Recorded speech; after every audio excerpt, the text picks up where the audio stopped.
All right, good.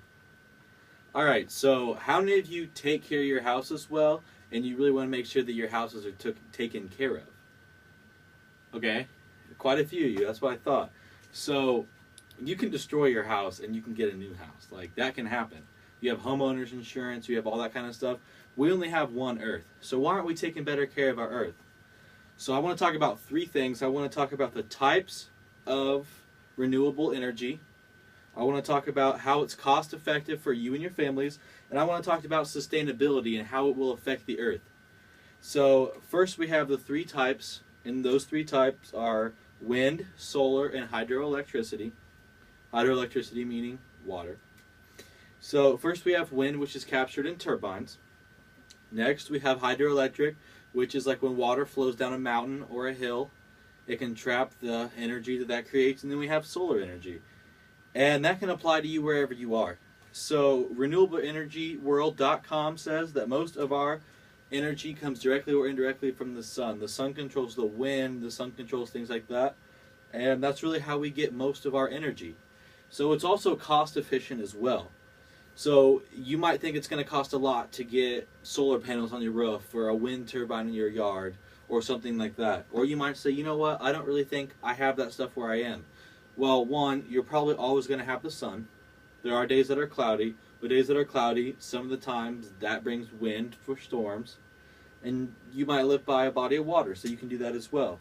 So it costs money now, but it's cheaper in the long run. That's the main thing. So the Huffington Post says that the amount of solar energy falling on the earth in 1 hour in the summertime equals 1 year of electricity demand for the entire country. So just think about that for a second. All right, good. You thought about it. So when you do that, when you do the math, that's going to give you enough energy to last for a long time. So whereas it might cost money to put it up now, it's really going to benefit you in the long run. And talking about oil, oil is going to run out soon. Relations with other countries, we would have better relations if we didn't invade their countries to get their oil and treat oil as gold. And or we could just be friends and use the sun that we all receive for energy. It's also a non-renewable resource, oil is. We're talking about renewable resources, resources that are always going to be there. That's another main thing. And it's also sustainable. It keeps the earth clean.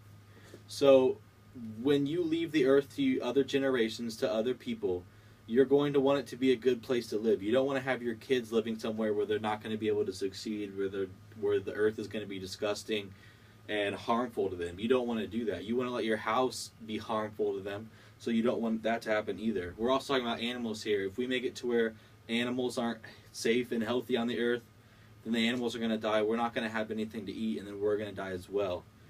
And we also talk about keeping the earth clean. You want to do that so we can help people, so we can help everyone live in the long run.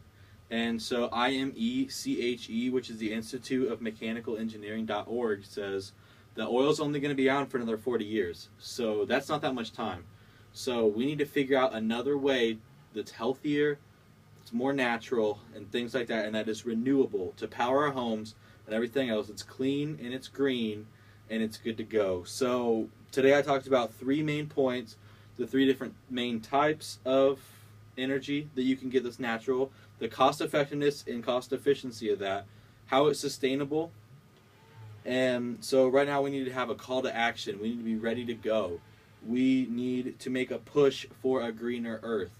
If we do this, take one step at a time, eventually we can be at a point where we can feel safe and comfortable with leaving this earth to our future generations. Thank you.